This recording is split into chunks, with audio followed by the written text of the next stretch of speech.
Zyxel has just released the NWA110BE, which aims to be the most inexpensive Wi-Fi 7 access point on the market, while also offering pretty much all of the main features that are expected from this new wireless technology. And no, this isn't a review or testing video, but a step-by-step teardown of the access point. As we have already seen, the device comes neatly packed with a bracket and some screws inside the box.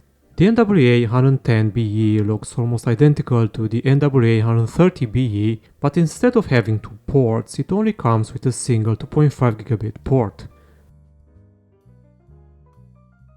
There are 4 screws on the bottom that need to be removed, and after doing so, I attempted to detach the top part, but it didn't want to budge even after several more insistent attempts. So I assumed that perhaps I missed a centrally placed screw underneath the label, but there was nothing down there. I just have to try harder, and after putting more force into it, the top part finally popped out, revealing the metallic plate with the antennas. I could also remove the bottom section, which has a metallic heat spreader plate attached to it.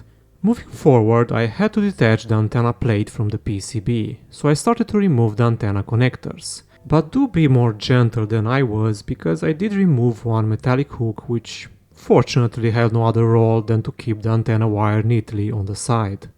Then I started removing the 5 screws. And of course there are 2 antennas left to detach before I could move forward.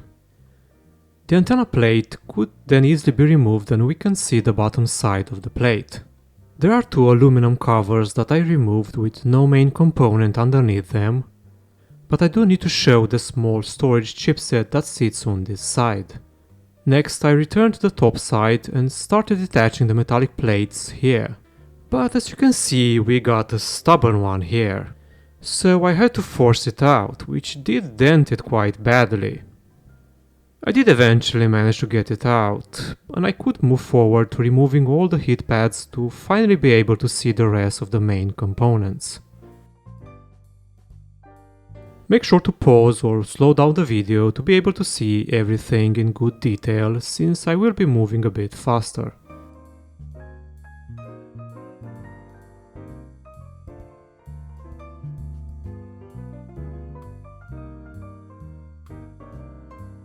Now it's time to put everything back together and start testing the access point.